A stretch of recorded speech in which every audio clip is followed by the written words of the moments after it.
Dear students, तो polymers की unit में हमारा जो नेक्स्ट टॉपिक है वो है बॉन्डिंग इन पॉलीमर्स। अब ये पॉलीमर्स में किस किस टाइप की बॉन्डिंग प्रेजेंट होती है, बस आज हम इसमें यही स्टडी करेंगे। इसके अलावा और दो छोटे टॉपिक्स हैं, अगर टाइम मिलता है तो वो भी हम इसमें डिस्कस कर लेंगे।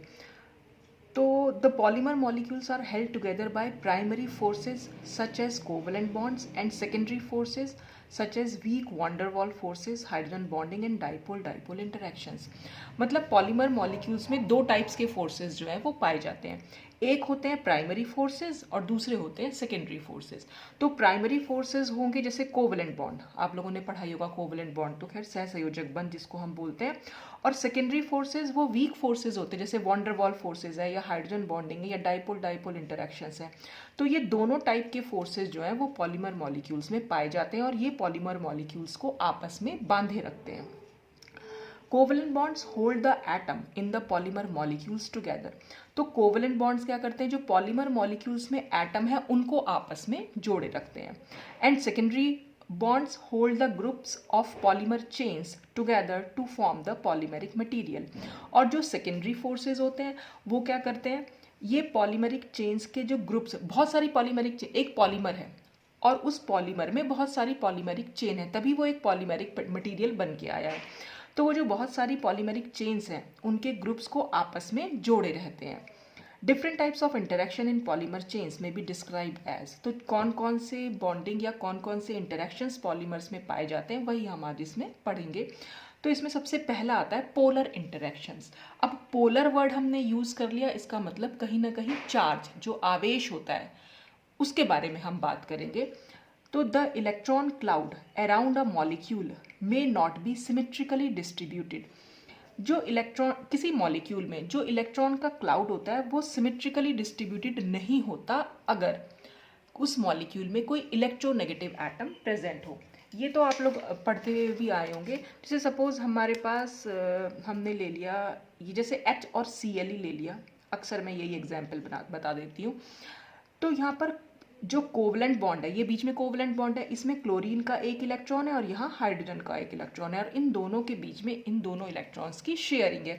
तो क्लोरीन क्योंकि ज़्यादा इलेक्ट्रोनेगेटिव है तो ये जो बॉन्ड पेयर के इलेक्ट्रॉन्स हैं अब ये बीच में ना रह के थोड़े से क्लोरीन की तरफ जो है खिसके रहते हैं। जब क्लोरीन की तरफ ये थोड़े से खिसके रहते हैं इसलिए इस पर स्लाइटली नेगेटिव चार्ज आ जाता है और इस पर स्लाइटली पॉजिटिव चार्ज आ जाता है। तो ऐसे मॉलिक्यूल को हम बोलेंगे कि ये पोलर मॉलिक्यूल है। और फिर जो इनमें इंटरेक्शंस होता है उसको हम पोलर इंटरेक्शंस बोलते हैं। तो ठीक ऐसा ही पॉलीमर्स में भी होता है। अगर पॉलीमर्स में कोई इलेक्ट्रोनेगेटिव एटम प्रेजेंट है, जैसे नाइट्रोजन है, ऑक्सीजन है या क्लोरीन है, तब वहाँ पर ये पोलर इंटरेक्शंस पाए जाते हैं। तो the element like NOCl tend to shift the shared electrons away from carbon and hydrogen atoms. भाई पॉलीमर में कार्बन और हाइड्रोजन तो होंगे ही होंगे, तो कार्बन और हाइड्रोजन से अटैच्ड अगर ये सब हैं तो ये एलिमेंट्स क्या करेंगे, क्योंकि ये इलेक्ट्रोनेगेटिव होते हैं नेचर में, तो ये बॉन्ड पेयर के इलेक्ट्रॉन को अपनी तरफ खींच के रखते हैं, जिससे इन पर स्लाइटली नेगेटिव चार्ज आता है और दूसरे एटम पर स्लाइटली पॉजिटिव चार्ज। तो मॉलिक्यूल जो है थोड़ा सा पोलर हो जाता है। Thus, when there is a functional group containing these elements in polymer, तो क्या होगा, पॉलीमर में अगर इन एलिमेंट्स वाला कोई फंक्शनल ग्रुप प्रेजेंट है, जैसे कि कीटोनिक ग्रुप, ये क्या है कीटोनिक ग्रुप, तो ऑक्सीजन है कार्बन के साथ अटैच है। तो किसी पॉलीमर में अगर ऐसा कोई फंक्शनल ग्रुप है या ऐसा ये सिंगल बॉन्ड होगा, साइनाइड ग्रुप प्रेजेंट है या कीटोनिक ग्रुप प्रेजेंट है, मतलब इस तरह का कोई भी ग्रुप प्रेजेंट है, तो क्या होगा, वहाँ पर पोलर इंटरेक्शंस पाए जाएंगे। Then polymer is called polarized. तो उस पॉलीमर को हम पोलराइज्ड बोलेंगे और वहाँ पर पोलर इंटरेक्शंस जो है वो पाए जाते हैं। जैसे फॉर एग्जाम्पल इसमें नेक्स्ट में दिया हुआ भी है, ये होता है PET, पॉली इथाइलिन टेरीथैलेट, ठीक।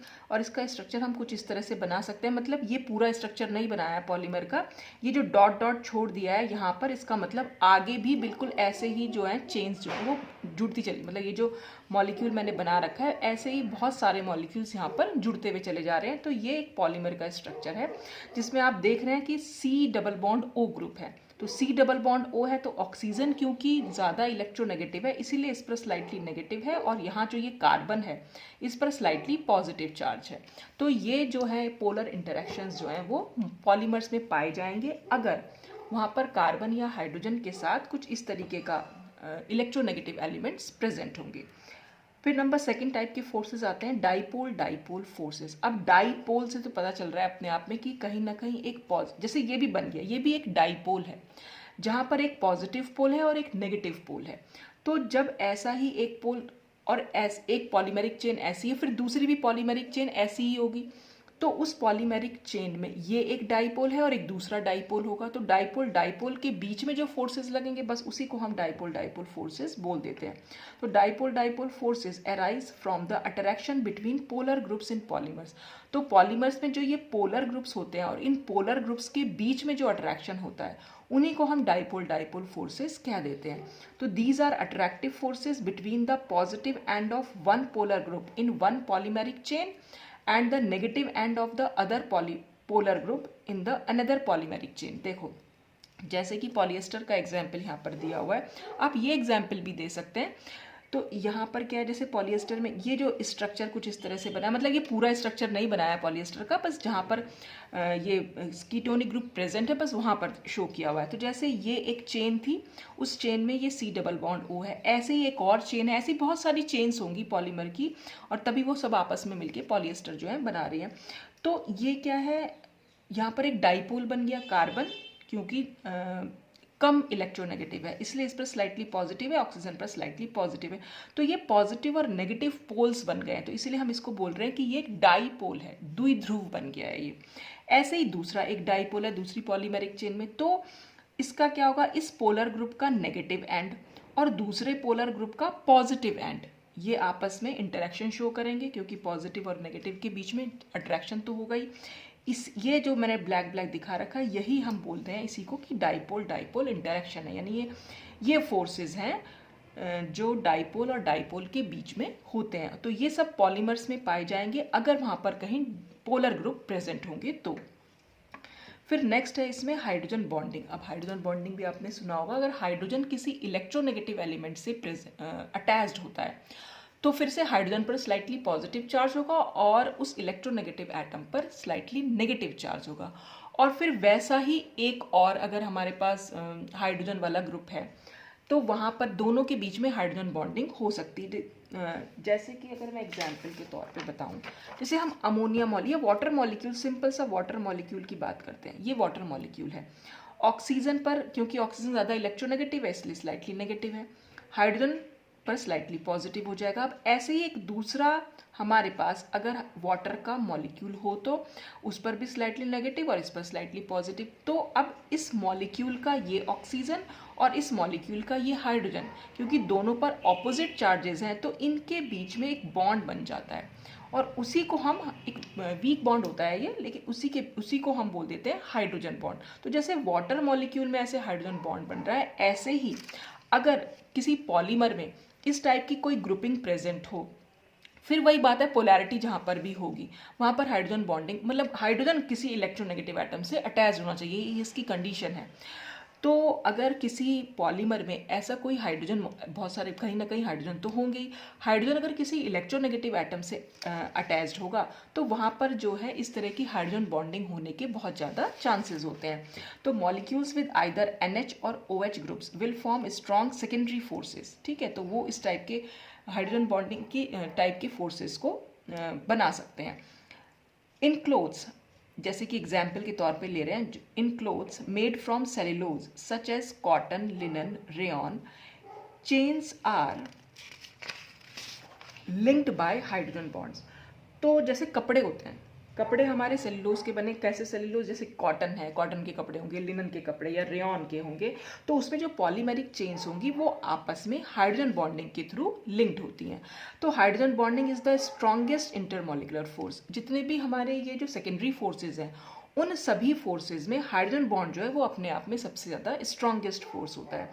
Due to the presence of hydrogen bonding in polymers they will soak up water because water forms hydrogen bond with these polymers. तो अब ये इन पॉलीमर्स में हाइड्रोजन बॉन्डिंग की प्रेजेंस की वजह से ये वाटर को भी एब्जॉर्ब कर लेते हैं, इसीलिए जो कपड़े हैं वो वाटर को ईजिली अपने अंदर एब्जॉर्ब कर लेते हैं। क्यों? क्योंकि वाटर में ये टेंडेंसी है कि वो हाइड्रोजन बॉन्डिंग बना सके पॉलीमर्स के साथ। और इसी वजह से वाटर को सोख करने के कारण ही कपड़ों पर रिंकल्स पड़ जाते हैं। रिंकल्स मतलब सलवटें जो पड़ जाती हैं वो इसीलिए पड़ जाती हैं क्योंकि वो वाटर को अपने अंदर सोख कर लेते हैं। पॉलीमर्स जो होते हैं वो वाटर को अपने अंदर एब्जॉर्ब कर लेते हैं, आप ये समझ लीजिए। और क्यों कर लेते हैं? क्योंकि वाटर में भी टेंडेंसी है हाइड्रोजन बॉन्डिंग बनाने की और पॉलीमर में भी टेंडेंसी है। उन पॉलीमर्स में जो क्लोथ्स में हमारे पाए जा रहे हैं उनमें भी ये टेंडेंसी है हाइड्रोजन बॉन्डिंग बनाने की। तो जो चीज़ें हाइड्रोजन बॉन्डिंग बना सकती हैं वाटर के साथ, वो कह सकते हैं आप सॉल्युबल हो सकती हैं। तो यहाँ पर कपड़े हैं तो कपड़े अपने अंदर वाटर को ले लेते हैं और इसी वजह से उनके अंदर वो रिंकल्स भी पाए जाते हैं। तो ये था हाइड्रोजन बॉन्डिंग के बारे में। नेक्स्ट फोर्सेस हैं डिस्पर्जन फोर्सेस, या हम इनको वॉन्डर वॉल फोर्सेस भी कहते हैं। जैसे कि सारे मॉलिक्यूल्स में वॉन्डर वॉल फोर्सेस तो मिलेंगे ही मिलेंगे, इसी तरह जितने भी पॉलीमर्स हैं उनमें भी ये वॉन्डर वॉल फोर्सेस तो होते ही होते हैं, क्योंकि ये ज़रूरी नहीं कि ये पोलर मॉलिक्यूल्स हो तभी हमारे पास कोई फोर्सेस हो।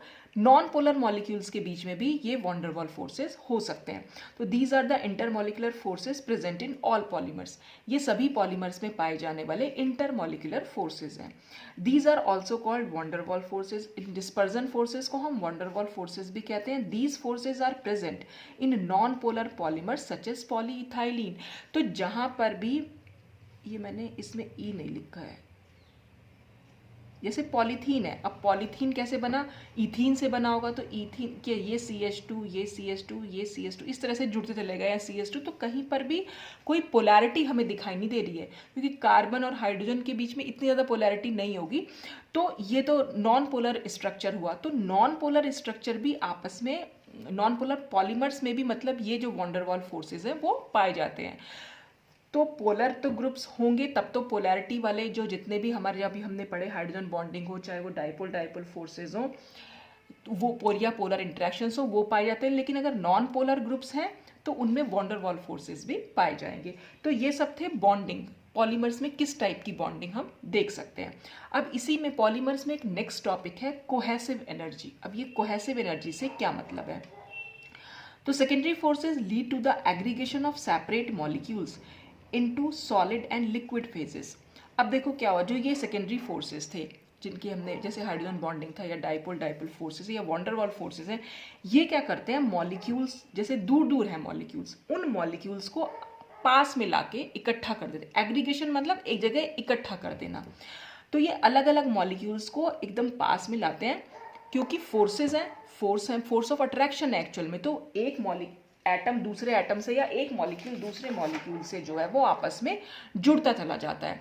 तो अगर जैसे सपोज हमारे पास एक, आप समझ लीजिए गैस फेज है। गैस फेज तो आप जान, solid liquid gas phase material की होती है। तो गैस में क्या होंगे, सपोज ये एटम्स जो हैं बहुत दूर दूर हैं, ये मॉलिक्यूल्स भी हो सकते हैं या एटम्स भी हो सकते हैं, आप कुछ भी समझ सकते हैं, ये दूर दूर है बहुत, ठीक है। अब अगर इनके बीच में सेकेंडरी फोर्सेस हों, यानी फोर्स ऑफ अट्रैक्शन लगे, तो क्या होगा, ये मॉलिक्यूल्स या एटम्स एक दूसरे के पास आ जाएंगे। तो ये जब थोड़े से पास आ जाएंगे तो हमारी क्या बन, ये तो थी हमारी गैस फेज, तो ये क्या बन जाएगी, थोड़ी सी पास आएंगे तो लिक्विड फेज में आ जाएंगे। और ये बिल्कुल ही पास में आ गए तो क्या बन जाएगी, सॉलिड फेज बन जाएगी। तो ये सेकेंडरी फोर्सेस क्या करते हैं, जो सेपरेट मॉलिक्यूल, दूर दूर जो मॉलिक्यूल्स होते हैं उनको पास में लाकर लिक्विड या सॉलिड फेज में चेंज कर देते हैं। तो the cohesive energy is the total energy. अब कोहेसिव एनर्जी क्या है, is the total energy necessary to remove a molecule from a liquid और solid to a position far from its neighbours. अब देखिए क्या है कोहेसिव एनर्जी। कोहेसिव एनर्जी वो energy है जो ये लिक्विड और सॉलिड में जो मॉलिक्यूल्स पास पास में है, क्योंकि इनके बीच में फोर्स ऑफ अट्रैक्शन है, तो ये फोर्स ऑफ अट्रैक्शन को तोड़ने का काम करती है और इन लिक्विड और सॉलिड को एक दूसरे, मतलब इन लिक्विड में या सॉलिड में जो ये मॉलिक्यूल्स पास पास हैं इनको दूर दूर कर देती है, ठीक है। मतलब यहाँ पर जो लिक्विड, भाई सेकेंडरी फोर्सेस की वजह से ये पास पास में आए थे, तो अगर ये दूर दूर थे तो पास पास में आकर ये लिक्विड या सॉलिड में चेंज हो गए। अब या तो हम लिक्विड की बात कर लें या सॉलिड की भी बात कर लें, तो जो ये मॉलिक्यूल्स एक दूसरे के पास पास हैं, ये क्या कर, कोहेसिव एनर्जी क्या करती है, अगर हम इस लिक्विड को थोड़ी सी एनर्जी दे देंगे, वही एनर्जी जिसको हम कोहेसिव एनर्जी बोल रहे हैं, उस एनर्जी देने से क्या होगा, ये मॉलिक्यूल्स जो हैं या एटम्स जो हैं एक दूसरे से दूर हो जाएंगे।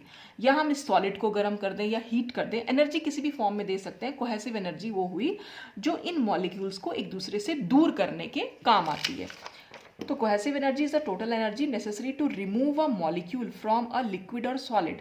किसी भी लिक्विड या सॉलिड के मॉलिक्यूल को हम रिमूव कर रहे हैं किस पोजीशन से? फार फ्रॉम इट्स नेबर्स, मतलब अपने पड़ोसी वाले मॉलिक्यूल से इसको हम दूर कर दे रहे हैं। दूर करने का ये दोनों पास, सपोज हम ये दोनों मॉलिक्यूल की बात कर रहे हैं या इनकी बात कर रहे हैं, तो इन मॉलिक्यूल्स को एक दूसरे से दूर करने के लिए जितनी एनर्जी की हमें ज़रूरत पड़ रही है, बस उसी को हम कोहेसिव एनर्जी बोल दे रहे हैं। और ये कोहेसिव एनर्जी, इसीलिए हम इसको हीट ऑफ वेपराइजेशन या हीट ऑफ सब्लाइमेशन भी बोल सकते हैं। This is approximately equal to, approx लगभग इक्वल है to the heat of vaporization और सब्लाइमेशन एट कांस्टेंट वॉल्यूम। तो कांस्टेंट वॉल्यूम पर हम इसे हीट ऑफ वेपोराइजेशन या सब्लाइमेशन के इक्वल भी हो सकती है कोहेसिव एनर्जी। अब ये हीट ऑफ वेपोराइजेशन आप लोगों ने पढ़ा भी होगा। वेपोराइजेशन क्या है? लिक्विड को अगर हम गर्म करना शुरू करें, गर्म करेंगे तो मॉलिक्यूल्स को एनर्जी मिलेगी, हीट से एनर्जी मिलेगी, तो ये एक दूसरे से दूर दूर हो जाएंगे। तो जब ये दूर दूर हो जाएंगे तो लिक्विड फॉर्म जो है वो गैसियस फेज में, यानी वेपर्स की फॉर्म में, यानी जो भाप बन जाती, पानी को अगर हम गर्म करेंगे तो वो भाप बन जाएगा। तो ये लिक्विड फेज जो है गैसियस फेज में चेंज हो जाएगी। तो जितनी हीट हमने इसको दी है इस लिक्विड से गैस फेज में लाने के लिए, उसको हम हीट ऑफ वेपोराइजेशन बोल रहे हैं। अब हीट ऑफ सब्लाइमेशन का क्या मतलब है? सब्लाइमेशन मतलब अगर हम किसी सॉलिड को गर्म करें, तो देखिए नॉर्मली अगर हम सॉलिड को गर्म करते हैं तो पहले वो पिघलता है, यानी मेल्ट होता है। पहले वो लिक्विड में चेंज होगा, फिर वो लिक्विड से गैस में चेंज होगा। लेकिन अगर सॉलिड को हम गर्म करें और बिना लिक्विड में चेंज हुए डायरेक्टली वो गैस में चेंज हो जाए, तो हम उसको सब्लाइमेशन बोल देते हैं। और इस समय जो हम इसको हीट दे रहे हैं वो हीट ऑफ सब्लाइमेशन हो रही है। तो एक्चुअल में गैस फॉर्म में चेंज होने का मतलब क्या है? चाहे वो लिक्विड हो चाहे वो गैस हो, दूर की मतलब ये दोनों, ये मॉलिक्यूल्स क्या कर रहे हैं, या इसके भी मॉलिक्यूल्स या इसके भी मॉलिक्यूल्स एक दूसरे के जो अट्रैक्टिव फोर्सेस यहाँ लगे हुए हैं उनको तोड़ रहे हैं, यानी जो सेकेंडरी फोर्सेस इसको जोड़कर लाए थे उन्हीं को तोड़ने का काम कर रहे हैं। तो जो एनर्जी है वो कोहेसिव एनर्जी एक्चुअल में क्या है? इन मॉलिक्यूलर फोर्सेस को तोड़ने का काम कर रही है। तो कोहेसिव एनर्जी क्या हुई? मॉलिक्यूल्स को एक दूसरे से दूर करने के लिए जो एनर्जी की जरूरत हमें पड़ रही है। तो और ये कैसे हम कैलकुलेट कर सकते हैं? Can be calculated from thermodynamic data. तो थर्मोडायनेमिक डेटा की हेल्प से हम इसको कैलकुलेट भी कर सकते हैं। तो the cohesive energy per unit volume usually called the cohesive energy density.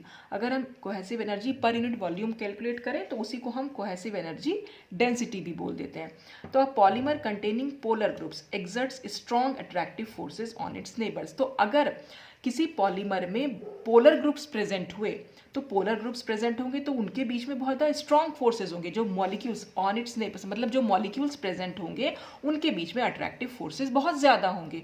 जब अट्रैक्टिव फोर्सेज बहुत ज़्यादा होंगे इसलिए उनकी कोहेसिव एनर्जी या कोहेसिव एनर्जी डेंसिटी बहुत ज़्यादा होगी। तो this reflected in higher boiling point and melting point and higher cohesive energy density. तो बॉइलिंग पॉइंट भी ज़्यादा हो जाएंगे, मेल्टिंग पॉइंट भी, जहाँ पर भी फोर्सेस ज़्यादा होते हैं मॉलिक्यूल्स के बीच में, वहीं पर बॉइलिंग पॉइंट और मेल्टिंग पॉइंट भी बहुत ज़्यादा हो जाते हैं। और वही एनर्जी भी हमें उनको अलग करने के लिए चाहिए, तो वो उस एनर्जी की मात्रा भी बहुत ज़्यादा होगी। मतलब कहने का ये कि अगर इन मॉलिक्यूल्स के बीच में फोर्स ऑफ अट्रैक्शन बहुत ज़्यादा होगा तो इसे तो इन अट्रैक्शन को तोड़ने के लिए हमें लिक्विड या सॉलिड को बहुत ज़्यादा एनर्जी देनी पड़ेगी। तो इसीलिए जहाँ पर पोलर ग्रुप्स होते हैं वहाँ पर स्ट्रॉन्ग फोर्सेस होते हैं। तो इन स्ट्रॉन्ग फोर्सेस को तोड़ने के लिए हमें क्योंकि ज़्यादा एनर्जी की ज़रूरत पड़ रही है, इसलिए इनके मेल्टिंग पॉइंट, बॉइलिंग पॉइंट या कोहेसिव एनर्जी डेंसिटी भी बहुत ज़्यादा हो जाती है। तो ये सब कुछ था कोहेसिव एनर्जी के बारे में। और इसी तरह पॉलीमर का अगर मॉलिक्यूलर वेट बहुत ज़्यादा होगा तब भी कोहेसिव एनर्जी जो है वो बहुत ज़्यादा हो जाएगी। ठीक, अब इसमें नेक्स्ट टॉपिक एक और है कि पॉलीमर डिग्रेडेशन और डिकम्पोजिशन। तो डिग्रेडेशन का मतलब होता है पॉलीमर्स का मतलब डिकम्पोजिशन मतलब टूट जाना, समझ लीजिए खत्म हो जाना, नष्ट हो जाना, जिसको हम कहते हैं धीरे धीरे नष्ट हो जाने की प्रक्रिया पॉलीमर डिग्रेडेशन या डिकम्पोजिशन कहलाती है। जैसे सपोज अगर आपने नोटिस भी किया हो कभी कि जैसे प्लास्टिक का कोई भी आर्टिकल है, जैसे बाल्टी ले लीजिए, हाँ, या मग ले लीजिए, प्लास्टिक की बॉटल ही ले लीजिए, बाहर अगर हमने रख दी थोड़ी देर, बाहर से मतलब है लाइट में हमने रख दी, यानी सूरज की प्रेजेंस में हमने रख दिया, या उस पर बारिश पड़ रही है, आप कुछ दिनों बाद देखेंगे कि वो जो प्लास्टिक की बाल्टी, आप एक नई बाल्टी ले आए हैं, जब बहुत दिनों तक वो सूरज में ही के रोशनी में रखी रहती है तो धीरे धीरे उसका कलर जो है वो फेड होने लग जाता है। और आप ये भी देखेंगे कि वो प्लास्टिक भी धीरे धीरे टूटना शुरू हो जाती है, बाल्टी जो है वो टूटनी शुरू हो जाएगी। तो वो जो टूटना है उसी को हम डिग्रेडेशन यहाँ पर बोल दे रहे हैं। तो in the sun and rain plastic articles loses its lustre and strength. तो सूरज में या बारिश में जो प्लास्टिक के आर्टिकल्स होते हैं, वो लस्टर मतलब होता है चमक, वो अपनी चमक को और अपनी स्ट्रेंथ को धीरे धीरे खोने लग जाते हैं। This deterioration in properties is due to a phenomenon called polymer degradation. तो ये जो प्रॉपर्टीज में कमी, डिटेरियोरेशन माने जो प्रॉपर्टीज में जो कमी आ रही है वो क्यों आ रही है, उसी को हम कह रहे हैं पॉलीमर डिग्रेडेशन। ठीक है, तो जो इसकी चमक खो रही है या उसकी स्ट्रेंथ कम हो रही है, वो इजीली टूट जा रही है, तो वो किस वजह से हो रही है वो तो हम पढ़ेंगे ही कि, पर उस फिनोमिनन को हम बोल देते हैं पॉलीमर डिग्रेडेशन। तो conventionally the term degradation is taken to mean a reduction in the molecular weight of the polymer. तो अगर हम बात करें एकदम कि डिग्रेडेशन का मतलब अगर हम निकालें तो वो ये हुआ कि पॉलीमर के मॉलिक्यूलर वेट में रिडक्शन हो रहा है, यानी कि पॉलीमर का मॉलिक्यूलर वेट घटता जा रहा है, इसी वजह से वो इजीली टूट जा रही है या इसी वजह से वो अपनी चमक को खो दे रही है। अब इसी को थोड़ा सा डिटेल में पढ़ लेते हैं कि कितने टाइप्स का ये डिग्रेडेशन हो सकता है। तो टाइप्स ऑफ डिग्रेडेशन, तो ये मेनली दो टाइप का होता है। एक होता है चेन एंड डिग्रेडेशन। तो सबसे पहले हम पढ़ेंगे chain and degradation. Chain and का मतलब यानी जो पॉलीमरिक चेन है उसके एक सिरे पर कहीं डिग्रेडेशन हो रहा है। In this type the degradation starts from the chain ends. जहाँ पर भी चेन खत्म होगी या उसका एक सिरा होगा, एंड्स मतलब यहाँ पर सिरा है, तो चेन एंड्स पर होती है ये स्टार्ट, और resulting in successive release of the monomeric units. और धीरे धीरे जो मोनोमेरिक यूनिट्स होती हैं वो निकलती चली जाती हैं। भाई बहुत सारे मोनोमर्स आपस में मिलकर पॉलीमर बना रहे हैं, तो वो पॉलीमेरिक चेन का जो सिरा हो कहीं तो वो खत्म होगी, तो जो वो सिरा होगा उसका, उस सिरे से अगर मोनोमर यूनिट्स निकलनी शुरू हो जाए तो बस उसी को हम चेन एंड डिग्रेडेशन बोल देते हैं। तो this type of degradation is also called depolymerisation. इसको हम डीपॉलीमराइजेशन भी कहते हैं, यानी कि पॉलीमराइजेशन का ठीक उल्टा हो रहा है। पॉलीमराइजेशन में क्या होता है, मोनोमर यूनिट्स आपस में जुड़ना शुरू होती हैं, और डीपॉलीमराइजेशन में क्या होगा, मोनोमर यूनिट्स धीरे धीरे दूर होना मतलब एक दूसरे से अलग होना शुरू हो जाएंगी। पहले मोनोमर आपस में जुड़ती हैं, उसको हम पॉलीमराइजेशन बोल दे रहे हैं, और यही मोनोमर अगर एक दूसरे से दूर चले जाने लग जाएं तब हम उसको डीपॉलीमराइजेशन बोल देते हैं। तो the result of such type of degradation is that the molecular weight of the polymer decreases slowly. तो इस डिग्रेडेशन से क्या होगा, पॉलीमर का मॉलिक्यूलर वेट घटना शुरू हो जाएगा। जाहिर सी बात है, मोनोमर की वजह से बहुत सारे मोनोमर्स जब जुड़ते जा रहे थे तभी तो मॉलिक्यूलर वेट बढ़ता जा रहा था, क्योंकि मोनोमर के मॉलिक्यूलर वेट आपस में जुड़ के एक बड़ा सा जॉइंट पॉलीमर बना रहे थे, तो वो मॉलिक्यूलर वेट भी पॉलीमर का बढ़ रहा था। लेकिन अब मोनोमर उसमें से खत्म होते चले जा रहे, तो मॉलिक्यूलर वेट भी घटता चला जा रहा है। And a large quantity of the monomer is liberated simultaneously. और बहुत ज़्यादा अमाउंट में ये मोनोमर जो है एक साथ निकलना शुरू हो जाते हैं। जैसे एक एग्जाम्पल के तौर पे एक डायग्राम से, ये बस एक स्कीमेटिक डायग्राम है, मतलब आप यहाँ समझ सकते हैं जो ये बॉक्सेस बनाए हैं, आप ये समझ लीजिए कि ये मोनोमर यूनिट्स हैं, और ये मोनोमर यूनिट्स आपस में जुड़ गई तो एक ये पॉलीमर टाइप से बन गया। ठीक है, अब डिग्रेडेशन में क्या होगा, हम बोल रहे हैं चेन एंड डिग्रेडेशन, यानी जो ये पॉलीमरिक चेन थी इसके एक सिरे पर डिग्रेडेशन हो रहा है। एक सिरे पर डिग्रेडेशन किसे, मतलब यहाँ पर ये टूट जाएगा, यहाँ से ये ब्रेक होगा तो ये एक मोनोमर यूनिट यहाँ पर अलग हो जाएगी, बाकी बचेगा ये।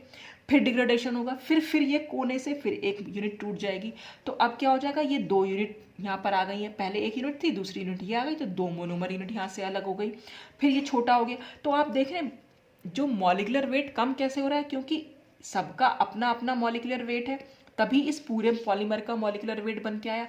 जैसे ही इतना पोर्शन निकला तो इसका मॉलिक्यूलर वेट तो इसमें से अलग हो गया, तो ये अब कम मॉलिक्यूलर वेट रह गया, फिर ये भी निकला तो इसका भी कम हो गया, तो फिर ये निकल जाएगा, ये कम, तो धीरे धीरे करके क्या होगा, ये पॉलीमर जो है वो खत्म होता चला जाएगा।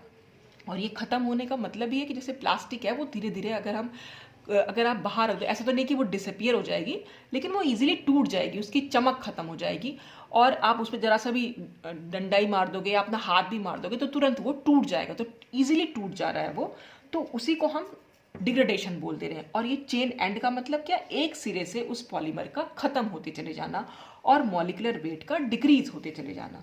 तो ये था चेन एंड डिग्रेडेशन। इसके बाद अगर हम दूसरा डिग्रेडेशन देखें तो वो होता है रैंडम डिग्रेडेशन। अब ये रैंडम मतलब क्या, रैंडम का मतलब होता है कहीं से भी टूट जाएगा, मतलब अचानक से कहीं से भी बीच में से भी एक अनियमित तरीके से टूटेगा। मतलब रैंडम मीन्स अनियमित होता है। जैसे यहाँ पर एक नियमित तरीका था कि भाई एंड से ही टूटना है उसने, ऐसा नहीं कि बीच में से कहीं टूट जाएगा। लेकिन रैंडम में कहीं से कुछ भी हो सकता है, तो कहीं से भी टूट सकता है। तो this type of degradation occurs at any random point, किसी भी रैंडम पॉइंट पर जाकर वो डिग्रेडेशन हो सकता है along the polymer chain instead of at the chain ends. Chain ends के बजाय किसी भी रैंडम पॉइंट पर पॉलीमर जो है वो टूट सकता है, और इसीलिए इसका नाम रैंडम डिग्रेडेशन है, क्योंकि ये कहीं से भी टूट जाएगा। Here the polymer degrades to a lower molecular weight fragments but practically no monomer is liberated। अब देखो जैसे यहाँ पर एक ये पॉलीमेरिक चेन थी, अब ऐसा तो नहीं कि सिरे से ही टूटना, ये कहीं से भी टूट रहा है। सपोज ये यहाँ से टूट गया, तो जब ये यहाँ से टूट गया तो क्या होगा, ये एक फ्रेगमेंट हमें मिल गया। फ्रेगमेंट मतलब इसके जो पार्ट्स होंगे, एक फ्रेगमेंट हमें ये मिल गया और एक फ्रेगमेंट हमें ये मिल गया। तो अब इन दोनों का जो मॉलिक्यूलर वेट होगा इस पॉलीमर चेन से तो कम ही होगा। तो रैंडम डिग्रेडेशन से हमें जो है लोअर मॉलिक्यूलर वेट वाले फ्रेगमेंट्स मिलते हैं, लेकिन प्रैक्टिकली मोनोमर कोई नहीं मिलता। देखिए जैसे ये वाला है, अब ये बीच में से फिर टूटेगा तो ये वाली मोनोमेरिक ये जो मोनोमेरिक आपस में जुड़ी हुई है, एक ये फ्रेगमेंट मिल गया, एक ये फ्रेगमेंट, ये भी बीच में से टूट गया तो एक ये फ्रेगमेंट मिल गया, तो ये फ्रेगमेंट। तो रैंडम डिग्रेडेशन क्योंकि बीच में से कहीं से भी हो जाता है, तो इसलिए हमें लो मॉलिक्यूलर वेट वाले फ्रेगमेंट्स मिलते हैं, लेकिन प्रैक्टिकली कोई मोनोमर यूनिट नहीं मिलता, जैसे कि हमें चेन एंड में मिल रहा था। चेन एंड में सिर्फ एक मोनोमर जो है वो अलग होता चला जा रहा था। अब ये तो थे दो टाइप के डिग्रेडेशन। फिर देख रहे हैं डिग्रेडेशन ऑफ पॉलीमर्स में be brought about either by physical factors. अब ये डिग्रेडेशन फिजिकल फैक्टर्स या केमिकल एजेंट्स की वजह से भी हो सकता है। तो फिजिकल फैक्टर्स कौन से, सच एज हीट से हो सकता है, लाइट से हो सकता है, या कोई मैकेनिकल स्ट्रेस अगर पड़े, या फिर किसी केमिकल एजेंट से जैसे ऑक्सीजन से, ओजोन से, एसिड से या एल्कली से। तो डिग्रेडेशन इन सब चीज़ों से भी हो सकता है। तो अब हम इसी बारे में स्टडी करेंगे कि ये जो फैक्टर्स हैं या एजेंट्स हैं वो इस डिग्रेडेशन को कैसे प्रोड्यूस करते हैं। तो सबसे पहले इसमें आ रहा है थर्मल डिग्रेडेशन। तो थर्मल डिग्रेडेशन जैसा नाम से लग रहा है, थर्मल जहाँ भी वर्ड यूज हुआ है इसका मतलब वहाँ पर हीट जरूर यूज हुई है। तो अगर हम पॉलीमर को बहुत ज़्यादा टेम्परेचर दे दें या उसको बहुत ज़्यादा गर्म कर दें तो भी उसमें डिग्रेडेशन हो सकता है। तो वो जो बहुत ज़्यादा हीटिंग दी है उसी वजह से हम इसका नाम दे रहे हैं थर्मल डिग्रेडेशन। तो thermal degradation occurs when the polymer changes its properties under the influence of increased temperature। तो अगर हमने कोई इंक्रीज टेम्परेचर पर पॉलीमर को रख दिया तो जो उसकी प्रॉपर्टीज में फिर चेंजेस हो रहे हैं तो वो इसी वजह से, तो उसी को हम थर्मल डिग्रेडेशन बोल देते हैं। थर्मल डिग्रेडेशन में फॉलो आइदर चेन एंड और रैंडम रूट। और ये थर्मल डिग्रेडेशन चेन एंड तरीके से भी हो सकता है या जो हमने अभी रैंडम डिग्रेडेशन पढ़ा है वो भी, कोई भी दोनों डिग्रेडेशन किसी भी तरीके के हो सकते हैं थर्मल डिग्रेडेशन में। तो the chain and mechanism gives the pure monomer. ये तो हमने अभी पढ़ा कि चेन एंड मैकेनिज्म से हमें सिर्फ प्योर मोनोमर मिलता चला जाता है, जबकि random degradation leads to the formation of a number of products with low molecular weight. और रैंडम डिग्रेडेशन में हमें क्या होगा, लो मॉलिक्यूलर वेट वाले फ्रेगमेंट्स जो है यहाँ मिलते चले जाएंगे। तो थर्मल डिग्रेडेशन में दोनों टाइप के डिग्रेडेशन आ सकते हैं, चेन एंड भी हो सकता है और रैंडम भी हो सकता है। नंबर सेकंड है मैकेनिकल डिग्रेडेशन। मैकेनिकल डिग्रेडेशन माने हमें कोई मैकेनिकल स्ट्रेस दे दे, मतलब हमने बाल्टी को बाहर रखा और बाल्टी को डंडे से पीट दिया तो वो भी एक मैकेनिकल स्ट्रेस है। तो जैसे ही हम डंडे से उसे पीटेंगे तो वो छोटे छोटे टुकड़ों में टूट जाएगा। तो mechanical degradation of polymer can be described as an irreversible process. और ये एक इरिवर्सिबल प्रोसेस है, माने अगर बाल्टी को आप तोड़ देंगे तो दोबारा फिर आप जोड़ नहीं पाएंगे, ठीक है, तो वो हमारा इरिवर्सिबल प्रोसेस होगा। That leads to the breakage of polymer. इसमें क्या होगा, पॉलीमर पूरा टूट जाता है due to the high mechanical stress. High mechanical stress की वजह से पॉलीमर पूरा का पूरा टूट जाएगा। For example polystyrene dissolve in a solvent. जैसे कि एग्जाम्पल के तौर पे हम ले लें कि पॉलीस्टाइरीन जो पॉलीमर है उसको हम एक सॉल्वेंट में डिजॉल्व कर लें when subjected to vigorous stirring और बीटिंग। और फिर हम उस पर क्या, विगरस स्टिरिंग का मतलब होता है जब सॉल्वेंट में वो हमारा पॉलीस्टाइरीन है तो हमने एक इस तरह से विगरस स्टिरिंग हो जाती है। ये तो खैर बहुत हल्की सी रॉड की वजह से, रॉड की हेल्प से, सपोज बीकर में आपने पानी ले लिया, बीकर में पानी ले लिया, आप उसमें एक रॉड डाल दीजिए, रॉड डाल के आप उसे ऐसे गोल गोल गोल गोल घुमाने लग जाए, बस उसी को हम स्टीरिंग बोल देते हैं। लेकिन हाँ बड़े लेवल पे जैसे पॉलीमर्स के केस में ये स्टीरिंग बहुत अलग टाइप की हो जाती है। तो विगरस स्टीयरिंग करते हैं, विगरस माने बहुत तेजी से हम स्टीयरिंग करते हैं, और बीटिंग या उसको आप पीट दीजिए, तो अंडरगोज कंसीडरेबल मॉलिक्यूलर डिग्रेडेशन और फ्रेगमेंटेशन। तो उससे क्या होगा, मॉलिक्यूलर डिग्रेडेशन हो जाएगा, यानी कि मॉलिक्यूलर वेट धीरे धीरे कम होता चला जाएगा, या वो छोटे छोटे फ्रेगमेंट में टूट जाएगा। किसी कुछ भी बोल सकते हैं आप, मॉलिक्यूलर फ्रेगमेंटेशन बोल दीजिए या मॉलिक्यूलर डिग्रेडेशन बोल दीजिए। तो मैकेनिकल डिग्रेडेशन का मतलब है बस आपने उस पर कुछ फोर्स अप्लाई कर दिया बाहर से, और उस फोर्स की वजह से वो जो है फ्रेगमेंट में डिवाइड हो गया, तो वो हमारा मैकेनिकल डिग्रेडेशन हो जाएगा। इसके बाद नेक्स्ट टाइप का डिग्रेडेशन जो है वो है फोटो डिग्रेडेशन। अब फोटो डिग्रेडेशन का मतलब, फोटो है इसका मतलब कहीं ना कहीं लाइट, यूवी लाइट हमने यूज कर लिया या इनविजिबल लाइट हमने यूज कर ली है। तो लाइट इंड्यूस्ड पॉलीमर डिग्रेडेशन, जो लाइट से प्रेरित हो, पॉलीमर डिग्रेडेशन, या फिर हम इनको फोटो डिग्रेडेशन कह सकते हैं, includes the physical and chemical changes caused by irradiation of polymers with ultraviolet और visible light। जैसे कि आप कपड़ों को अगर बाहर सुखा दें धूप में, बहुत दिनों तक आप एक ही कपड़े को बाहर सुखाते रहे, तो थोड़े दिनों में आप देखेंगे कपड़ा जो है पीला पड़ना शुरू हो जाता है। क्यों? क्योंकि जो भी कपड़े में हमारे सब्सटेंस प्रेजेंट है, वो उनका इंटरेक्शन हो जाता है अल्ट्रावायलेट लाइट, यानी जो सन लाइट है उसके साथ उसका इंटरेक्शन होता है, इसी वजह से वो पीले पड़ते चले जाते हैं। और ऐसे ही यही है कि वही अभी मैंने बाल्टी का एग्जाम्पल दिया कि बाहर धूप में अगर आप रख देंगे तो धीरे धीरे उसकी चमक होने लग जाएगी, धीरे धीरे वो भी पीली पड़ने लग जाएगी। तो वो सब जो होता है उसी को इंटरेक्शन जो हुआ हमारा अल्ट्रावायलेट लाइट या विजिबल लाइट के साथ पॉलीमर्स का, बस उसी को हम बोल दे रहे हैं फोटो डिग्रेडेशन। और उस इंटरेक्शन की वजह से उसकी फिजिकल और केमिकल प्रॉपर्टीज में चेंज आ जाता है। और इसका एग्जाम्पल क्या है, photo degradation by UV radiation is of polymethyl methacrylate. ये PMMA एक पॉलीमर है, इसको अगर हम यूवी रेडिएशन में रख दें तो इसका फोटो डिग्रेडेशन होने लग जाता है, मतलब फिर से ये ना छोटे छोटे फ्रेगमेंट्स में टूटना शुरू हो जाता है। This polymer in a molten state, पिघली हुई अवस्था में अगर हम इस पॉलीमर को लाइट में रख दें, इरेडिएशन का मतलब आप उसको लाइट में रख रहे हैं, लाइट उस पर डाल रहे हैं, कुछ भी समझ सकते हैं, on irradiation with UV rays and almost quantitative yield of the monomer. तो ये पॉलीमर क्या करेगा, बहुत अच्छी मात्रा में मोनोमर आपको दे देगा, क्योंकि पॉलीमर डिग्रेड होगा, धीरे धीरे वो टूटेगा और टूट के आपको मोनोमर मिल जाएगा। It is believed that free radicals are initially formed during photo degradation. Light की प्रेजेंस में जब भी रिएक्शंस होती हैं तो ज़्यादातर केसेस में फ्री रेडिकल्स बनते हैं। फ्री रेडिकल्स अगर आप लोगों ने पढ़े, फ्री रेडिकल्स हम कैसे बना सकते हैं, जैसे कार्बन कार्बन के बीच में एक बॉन्ड है, ठीक है। अब क्या है, कार्बन कार्बन के बीच में जो बॉन्ड है, ये एक इलेक्ट्रॉन कार्बन का है और इस वाले कार्बन का ये एक इलेक्ट्रॉन है। जब लाइट इस पर डाली जाए तो लाइट की प्रेजेंस में क्या होगा, ये बॉन्ड यहाँ से ऐसे टूटेगा, होमोलिटिक फिशन हम इसको बोलते हैं। ये आपने फर्स्ट सेमेस्टर में पढ़ा भी होगा होमोलिटिक फिशन। तो क्या होगा, इस कार्बन का अपना एक इलेक्ट्रॉन और इस कार्बन का अपना एक इलेक्ट्रॉन, बॉन्ड टूटा और ये कार्बन कार्बन एक दूसरे से अलग हो गए। कैसे, ये कार्बन अपना इलेक्ट्रॉन लेके और ये कार्बन अपना इलेक्ट्रॉन लेके अलग हो गया। तो जो ये अनपेयर्ड इलेक्ट्रॉन बचा इस स्पीशीज पर यानी कार्बन पर, बस इसी के लिए हम वर्ड यूज कर लेते हैं फ्री रेडिकल। तो फ्री रेडिकल जनरली लाइट की प्रेजेंस में जो है प्रोड्यूस होते हैं, तो होमोलिटिक फिशन से हमेशा बनते हैं। और हम इसको दिखाते कैसे हैं कि बनना, ये हम एक हाफ हेडेड एरो, नॉर्मली हम एरो ऐसे बनाते हैं, लेकिन इसके केस में हम एरो सिर्फ इतना बनाएंगे। इसका मतलब होता है इस बॉन्ड का एक इलेक्ट्रॉन इस कार्बन के पास और एक इलेक्ट्रॉन इस कार्बन के पास चला गया। तो फोटो डिग्रेडेशन में फर्स्ट स्टेप यही होता है कि इसमें फ्री रेडिकल्स बनते हैं, और जब एक बार ये रेडिकल्स बन जाते हैं तो फिर रेडिकल्स क्या है, और पॉलीमेरिक चेन्स पर अटैक करते चले जाते हैं, उनमें भी फ्री रेडिकल बनाते चले जाते हैं, और इस तरह से पूरी एक चेन रिएक्शन बनती चली जाती है। एक पॉलीमेरिक चेन में खूब सारे फ्री रेडिकल्स बन गए, फिर वो फ्री रेडिकल्स दूसरी पॉलीमेरिक चेन पर अटैक करेंगे, उनको भी फ्री रेडिकल में तोड़ देंगे। तो इस तरह से पॉलीमेरिक चेन जो है वो धीरे धीरे टूटती चली जाती है। जैसे कि सपोज ये PMMA का एक स्ट्रक्चर मैंने बना दिया, यहाँ पर ये बॉन्ड इस तरह से दिखा रखे हैं, इसका मतलब है आगे भी या इसके पीछे भी इसी तरह की सेम यूनिट्स जो हैं वो जुड़ी हुई हैं। तो अब क्या हो, लाइट जब PMMA पर पड़ी तो इसमें क्या होता है, यहाँ पर एक ब्रेकेज हो जाती है, और वही ब्रेकेज कैसी, होमोलिटिक फिशन, यानी ये बॉन्ड टूटेगा और इस कार्बन पर अपना एक इलेक्ट्रॉन आ जाएगा और इस कार्बन पर, ये जो बॉन्ड बना है दो इलेक्ट्रॉन से, इस कार्बन पर एक इलेक्ट्रॉन चला जाएगा और इस कार्बन पर एक इलेक्ट्रॉन चला जाएगा।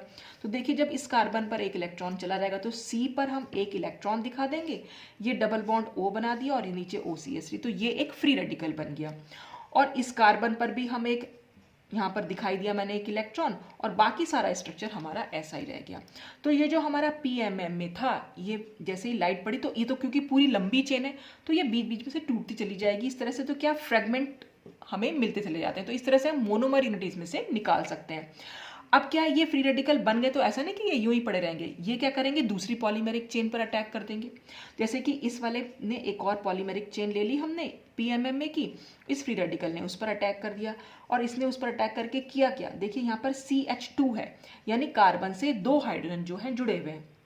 तो कार्बन और हाइड्रोजन के बीच में जो बॉन्ड है वो भी एक सिंगल बॉन्ड है, तो वो सिंगल बॉन्ड फिर टूटेगा। फ्री रेडिकल जब अटैक करता है तो वो जो कार्बन और हाइड्रोजन के बीच का बॉन्ड है वो भी इस तरह से टूटता है कि कार्बन पर अपना एक इलेक्ट्रॉन आ जाएगा और उस हाइड्रोजन पर अपना एक इलेक्ट्रॉन आ जाएगा। तो कार्बन से वो वाला हाइड्रोजन जो है अलग हो जाएगा। यहाँ पर 2 हाइड्रोजन थे, एक हाइड्रोजन जो है वो अलग हो गया, और उस हाइड्रोजन पर जो है ये फ्री रेडिकल है, और ये मतलब इलेक्ट्रॉन है। ये हाइड्रोजन जो है, यानी ये हाइड्रोजन फ्री रेडिकल जो है इस कार्बन से जुड़ जाएगा, क्योंकि इसके पास भी एक इलेक्ट्रॉन है और इसके पास भी इलेक्ट्रॉन, दोनों के बीच में बॉन्ड बन जाएगा। तो ये क्या बन जाएगा, ये CHO हो जाएगा, और इससे OCH3 जुड़ा हुआ है, तो ये CHO हो गया और OCH3 जुड़ा हुआ है। और यहाँ पर क्या बचेगा, इस कार्बन पर सिर्फ एक ही हाइड्रोजन बचा, और एक हाइड्रोजन क्योंकि निकल गया, और कैसे निकला, इसका अपना एक इलेक्ट्रॉन इस पर ही रह गया, तो इसका इलेक्ट्रॉन हमने इस पर दिखा दिया। ठीक है, तो इस तरह से ये एक फ्री रेडिकल बन गया। अब जो ये वाला फ्री रेडिकल था, इसमें भी आप अपने आप में ही ब्रेकेज हो सकती है। कैसे, ये क्या, अगर हम ये वाला बॉन्ड तोड़ दें, यहाँ से अगर ये बॉन्ड टूटेगा तो इस कार्बन पर अपना एक इलेक्ट्रॉन आ जाएगा और इस कार्बन पर इसका इलेक्ट्रॉन आ जाएगा, तो ये पूरी स्पीशीज अलग हो जाएगी। तो ये हमने पूरी स्पीशीज यहाँ अलग कर दी और कार्बन पर वो इलेक्ट्रॉन दिखा दिया। और इस कार्बन पर जो एक इलेक्ट्रॉन आया था, तो ये कार्बन और ये कार्बन दोनों आपस में बॉन्ड बना सकते हैं, क्योंकि इस पर भी एक इलेक्ट्रॉन है और इस पर भी एक इलेक्ट्रॉन है, तो इनके बीच में डबल बॉन्ड बन जाएगा। तो इस तरह से ये जो रिएक्शन है पूरी चलती चली जाती है, और ये जो फ्री रेडिकल्स हैं ये अटैक करते चले जाते हैं। फिर क्या होगा, अगर हमें टर्मिनेट कराना है, यानी कि रिएक्शन को बंद कराना है, तो ये फ्री रेडिकल्स आपस में रिएक्ट करा देंगे हम, और रिएक्ट करा देंगे तो ये चेन रिएक्शन जो है वहाँ पर टर्मिनेट हो जाएगी, यानी कि बंद हो जाएगी। तो ये होता है फोटो डिग्रेडेशन, जो लाइट की प्रेजेंस में होता है। तो ये फ्री रेडिकल से स्टार्ट होता है। और इसमें लास्ट जो डिग्रेडेशन है वो है ऑक्सीडेटिव डिग्रेडेशन। देखिए, जो अभी हमने थर्मल डिग्रेडेशन और फोटो डिग्रेडेशन पढ़े, वो ऑक्सीडेटिव डिग्रेडेशन भी हो सकते हैं अगर वो इन प्रेजेंस ऑफ ऑक्सीजन हो। तो ऑक्सीजन की प्रेजेंस में जो डिग्रेडेशन होगा, बस हम उसको ऑक्सीडेटिव डिग्रेडेशन बोल देते हैं। तो oxidative degradation usually leads to hardening, discolouration as well as surface changes. तो ऑक्सीडेटिव डिग्रेडेशन की वजह से हार्डनिंग, यानी मटीरियल जो है हार्ड हो जाता है, डिस्कलरेशन मतलब कलर उसका फेड हो जाता है, और सरफेस पे भी कई चेंजेस हमें देखने को मिल जाते हैं। The ease of oxidative degradation of the polymer depends on its structure. अब पॉलीमर का ऑक्सीडेटिव डिग्रेडेशन कितना आसानी से हो, ये उसके स्ट्रक्चर पर डिपेंड करता है। Thus unsaturated polymers containing double bonds are easily attacked by oxygen. क्योंकि ये डिग्रेडेशन ऑक्सीजन की प्रेजेंस में हो रहा है, तो ऑक्सीजन के अटैक से हो रहा है। तो जो पॉलीमर्स अगर अनसैचुरेटेड है, यानी कि उन पर डबल बॉन्ड है, तो वो क्या, डबल बॉन्ड वाले जो पॉलीमर्स होते हैं वो ऑक्सीजन से इजीली अटैक्ड हो जाते हैं, यानी ऑक्सीजन उन पर इजीली अटैक कर सकता है, इसलिए उनका ऑक्सीडेटिव डिग्रेडेशन ज़्यादा इजीली हो जाता है। तो the early stage of oxidative degradation is the formation of free radical sites on the polymeric chains. तो ऑक्सीडेटिव डिग्रेडेशन का फर्स्ट स्टेप क्या है, इसमें भी फ्री रेडिकल्स बनते हैं। वो फ्री रेडिकल्स लाइट की प्रेजेंस में भी बन सकते हैं, हीट की प्रेजेंस में बन सकते हैं, थर्मल डिकम्पोजिशन से मतलब, या फिर ऑक्सीजन अटैक कर दे, डबल बॉन्ड अगर है तो ऑक्सीजन अटैक कर देगा, या ओजोन की अटैक से बन सकते हैं। तो किसी भी अटैक से पॉलीमेरिक चेन में फ्री रेडिकल्स बन सकते हैं। जैसे ये हमारी एक पॉलीमेरिक चेन थी और लाइट की प्रेजेंस में यहाँ पर फ्री रेडिकल्स बन गए। तो पॉलीमेरिक चेन ऐसे ही हमने यहाँ ले रखा है, ये मैंने पूरा कोई एग्जाम्पल नहीं लिया हुआ। P फॉर समझ लीजिए कोई पॉलीमेरिक चेन है, पॉलीमेरिक चेन से हमने फ्री रेडिकल, पहला स्टेप हो गया कि फ्री रेडिकल बन गए, तो पॉलीमेरिक चेन पर हमने फ्री रेडिकल मतलब दिखा दिया कि ये फ्री रेडिकल फॉर्म हो गए। अब क्या होगा, oxygen adds on at the free radical site forming a peroxide radical. अब ऑक्सीजन जो है इन फ्री रेडिकल साइट पर इजीली अटैच हो सकती है। कैसे अटैच हुई, ऑक्सीजन पर क्या है, ऑक्सीजन है, इस तरह से हम दिखाते हैं ऑक्सीजन को। तो ये जो एक बॉन्ड है ये यहाँ पर ब्रेक होगा, किस तरह से, ये एक ब्रेक हो जाएगा, तो इस ऑक्सीजन पर भी एक इलेक्ट्रॉन और इस ऑक्सीजन पर भी एक इलेक्ट्रॉन हो जाएगा। तो अब क्या होगा, ये जो पॉलीमेरिक चेन थी जिस पर सिर्फ हमारा एक इलेक्ट्रॉन था, तो ये क्या करेगा, ये यहाँ जाकर इस पर भी एक इलेक्ट्रॉन है, तो ये दोनों आपस में बॉन्ड बना लेंगे। तो ये इस तरह से PO और इस ऑक्सीजन का एक रेडिकल यहाँ पर एज इट इज हमने दिखा दिया। तो इसको हम बोल देते हैं कि ये परऑक्साइड रेडिकल बन गया। The परऑक्सी radical can now attack the neighbouring segment. Neighbouring segment से मतलब यहाँ पर दूसरी आसपास का जो भी, देखो ये जो पॉलीमेरिक चेन है, इस पॉलीमेरिक चेन में डबल बॉन्ड हो सकते हैं, इसमें हाइड्रोजन हो सकता है, या और कोई पॉलीमेरिक चेन भी हो सकती है इससे जुड़ी हुई। तो ये क्या करता है परऑक्सी रेडिकल, एब्स्ट्रैक्ट हाइड्रोजन, इस पॉलीमेरिक चेन में जो हाइड्रोजन होगा उसे ये खींच लेता है। एब्स्ट्रैक्ट माने निकाल लिया, उसने हाइड्रोजन को निकाल लिया, and form a hydroperoxide and new free radical site. तो ये जो हमारा ये फ्री रेडिकल बना था हमारा परऑक्सी रेडिकल, ये क्या करेगा, इस वाली पॉलीमेरिक चेन पर अटैक करेगा और उसमें से हाइड्रोजन को निकाल लेगा। तो इसमें से जब हाइड्रोजन निकल जाएगा, हाइड्रोजन भी कैसे निकलेगा, किसी कार्बन से अटैच्ड होगा हाइड्रोजन, वही बॉन्ड होगा C और H के बीच का बॉन्ड ऐसे टूटेगा कि कार्बन पर भी एक इलेक्ट्रॉन जाएगा और हाइड्रोजन पर भी एक इलेक्ट्रॉन जाएगा, और वो हाइड्रोजन का एक इलेक्ट्रॉन ऑक्सीजन के इस इलेक्ट्रॉन से कंबाइन करके के बॉन्ड बना लेगा। तो ऑक्सीजन और हाइड्रोजन के बीच में तो बॉन्ड बन जाएगा और पॉलीमेरिक चेन पर फिर से एक फ्री रेडिकल आ जाएगा। ठीक है, अब ये भी हो सकता है, it can also attack a neighbouring double bond. हो सकता है इस पॉलीमेरिक चेन पर कोई डबल बॉन्ड हो, तो डबल बॉन्ड पर भी ये अटैक कर सकता है। डबल बॉन्ड पर कैसे अटैक करेगा, ये जो डबल बॉन्ड है यहाँ पर हमने दिखा रखा है, इस पर ये यहाँ पर ब्रेक हो सकता है। तो जब ये ब्रेक हो जाएगा यहाँ पर, तो इस पर भी एक इलेक्ट्रॉन चला जाएगा। ब्रेक कैसे हो रहा है, इस बॉन्ड का एक इलेक्ट्रॉन इस कार्बन पर, एक इलेक्ट्रॉन इस कार्बन पर। ठीक है, और यहाँ से एक ऑक्सीजन जो है इन दोनों से जुड़ सकती है। ऑक्सीजन दो बॉन्ड बनाती है, तो ऑक्सीजन एक बॉन्ड यहाँ बना लेगी क्योंकि इसके पास एक इलेक्ट्रॉन है, और एक बॉन्ड इसके साथ बना लेगी, तो यहाँ पर एक बॉन्ड बन जाएगा और यहाँ पर क्या बचेगा, खाली ये ऑक्सीजन जो है बन जाएगा। और इस ऑक्सीजन पर ये दो इलेक्ट्रॉन आएंगे कैसे, देखिए ये हमारा इस तरह से मैं स्ट्रक्चर बना रही हूँ उसको, ये इस तरह से आया है। ठीक है, ये वाला बॉन्ड टूटा है, तो जब ये बॉन्ड टूटेगा तो इस ऑक्सीजन पर एक इलेक्ट्रॉन और चला जाएगा, और ये बॉन्ड इस बॉन्ड का एक इलेक्ट्रॉन इस पर आ जाएगा, तो ये बॉन्ड यहाँ से टूट गया। तो ये PO और फ्री रेडिकल, तो ये हमने यहाँ दिखा दिया, और जो ये दो इलेक्ट्रॉन थे इस कार्बन के, दोनों इलेक्ट्रॉन के साथ ये बॉन्ड बना लेंगे। ठीक है, और इसी तरीके से और भी बहुत टाइप की फ्री रेडिकल की रिएक्शन हो सकती है, जैसे the hydroperoxide formed can lead to the formation of several new free radical sites. वो और भी फ्री रेडिकल साइट्स को बना सकता है, जैसे कि ये ऐसे भी टूट सकता है कि ऑक्सीजन के बीच का बॉन्ड टूट जाए, तो इस ऑक्सीजन पर भी एक फ्री रेडिकल मतलब इलेक्ट्रॉन हो जाएगा, और इस ऑक्सीजन पर भी एक इलेक्ट्रॉन हो जाएगा। तो इस तरह से ये फ्री रेडिकल बन जाएंगे। या फिर जो हमारा ये यहाँ पर बना था ये पूरा, ये कुछ इस तरह से भी आपस में रिएक्ट कर सकता है कि इस ऑक्सीजन के बॉन्ड बीच का बॉन्ड टूट जाए अगर, तो क्या होगा, इस ऑक्सीजन पर भी एक इलेक्ट्रॉन आ जाएगा और इस ऑक्सीजन पर एक इलेक्ट्रॉन आ जाएगा, तो PO और ये एक इलेक्ट्रॉन तो यहाँ हो गया, और O के ऊपर जो इलेक्ट्रॉन था इस P के साथ, ये P माने पॉलीमेरिक चेन, पॉलीमेरिक चेन में जहां भी फ्री रेडिकल होगा वो इसके साथ बॉन्ड बना लेगा, तो ये POH बन गया। तो P से फॉस्फोरस मत समझ लीजिएगा, P का मतलब यहाँ पर कोई पॉलीमेरिक चेन है। या फिर ऐसा भी हो सकता है कि ये जो PO फ्री रेडिकल बना है ये POH पर अटैक कर दे, और POH पर अटैक करे, ये O और H के बीच का बॉन्ड टूट जाए, और इस तरह से टूटे कि ऑक्सीजन पर एक इलेक्ट्रॉन आ जाए और H पर एक इलेक्ट्रॉन आ जाए, तो H का एक इलेक्ट्रॉन इसके साथ कंबाइन करके POH बना लेगा, और इस पर जो इलेक्ट्रॉन है वो हमने एज इट इज दिखा। तो इस तरह से बहुत सारी फ्री रेडिकल साइट्स बनती चली जाती हैं, और जो हमारी वो पॉलीमेरिक चेन हमने ली थी वो छोटे छोटे सेगमेंट्स में टूटती चली जाएगी। और फिर से अगर हमें रिएक्शन को बंद कराना है तो हम जितने भी फ्री रेडिकल्स हमने ले रखे हैं सबको आपस में रिएक्ट करा देते हैं, और रिएक्शन चेन जो है टर्मिनेट मतलब होता है रिएक्शन का मतलब हम बंद कर दे रहे हैं वहीं पर रिएक्शन को। With so many free radicals formed their recombination can occur, recombine करा देंगे उन्हें, और result in the termination of the chain. तो जितनी भी चेन रिएक्शंस होंगी वो सब टर्मिनेट यानी खत्म हो जाएंगी। जैसे अगर ये फ्री रेडिकल बना, इन दोनों को आपस में रिएक्ट करा दो तो हमारा ये कंपाउंड बन जाएगा, ये बने थे इनको आपस में रिएक्ट करा दो ये कंपाउंड बन जाएगा। इस तरह से हम चेन को टर्मिनेट भी करा सकते हैं। तो ऑक्सीडेटिव डिग्रेडेशन जो है हमारा ऑक्सीजन की प्रेजेंस में होता है।